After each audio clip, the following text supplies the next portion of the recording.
السلام عليكم، ازيك وعليكم يا السلام. سارة؟ ايه تمام، الأخبار؟ الحمد لله. احكي لنا كده تجربتك مع عملية التكميم. انا كان وزني قبل العملية وصل لحد 100 كيلو. طبعا بدأت حركتي تبقى صعبة. ضيق في النفس، يعني صعوبة بشكل عام. الملابس ما بقى في لاقي اي شيء مم. مناسب، اللي خلى يعني نفسيتي تتعب، تبقى بنزول. خدت قرار العملية بعد ما قعدت معك بنفس اليوم. مم. الحمد لله يعني ارتحت لك، مع اني بصراحة انا زرت اطباء من قبل يعني، بس سبحان الله ارتحت مع حضرتك وتوكلنا على الله. وبعد تاني يوم تقريبا عملنا العملية. حاليا وزني بعد 6 شهور 77. طبعا حياتي فرقت كتير الحمد لله. الحمد لله. صرت اقدر اتنفس اتحرك براحة من غير تعب.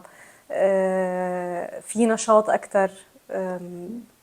لما ادخل اشتري ملابس، لا ادوني مقاس اصغر، مم. فالنفسية طبعا تغيرت كتير. الحمد فالحمد لله. لله ولسه مستمرين لنوصل للمثالي بإذن الله. الحمد لله الحمد لله. كان في وجع جامد يوم العملية؟ كان في تعب شديد ولا كان الموضوع كان؟ التعب يعني لا، محتمل مقبول نوعا ما يعني. مش انا بصراحة كنت متخيلة يبقى اكتر بكتير. مم. بس لا الحمد لله، اكيد في تعب اكيد في ألم، بس لا يعني الحمد لله كان نوعا ما محتمل.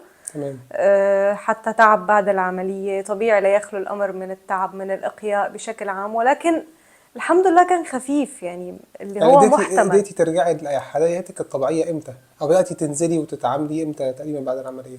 أنا كسلت شوي فقعدت أسبوعين في البيت يعني، مم. ولكن لا، مش بعد بتكلم أسبوعين على نزلت نزول عملي الشغل، عادي. بتكلم انت قدرتي تمارسي حياتك طبيعية حتى في البيت بعد قد ايه؟ لا لا، بعد كم يوم يعني الحمد لله بتحرك بالبيت، بنزل بمشي في الشارع بتحرك. لا يعني يومين ثلاثة تقريبا صرت قادرة أقوم أقعد أتحرك. الحمد هو أول لله. يومين بس اللي هي بتعتبر التعب. لكن بعد كده بيبقى يعني هو فعلا الموضوع بعد 3 ايام زي ما بنقول للناس الحمد تقدر لله تمارس حياتك واحده بيبدأ خلاص واحده. الواحد واحده واحده طبيعي. طيب، بتخف انا مبسوط ان انت حققتي جزء كبير من اللي انت عايزاه. الحمد وان شاء لله. الله لسه قدامنا تقريبا 10 كيلو او 12 كيلو على المثالي ان على شاء مدار الله. ال6 شهور. تمام. ومن بالتوفيق يا رب دايما، وتكملي متابعه معانا. ان شاء الله. وبس تحبي تقولي اخر حاجه؟ تحبي تقولي حاجه اخيره ولا؟ الله يعطيك العافية طبعا، والشكر لله ثم إلك ربنا يخليكي ربنا وللتيم يخليكي. كله. الحمد لله. ان شاء الله نوصل للمثالي بقى ان معاكم. شاء الله ان باذن شاء الله. الله. ماشي يا ساره، شكرا ليك.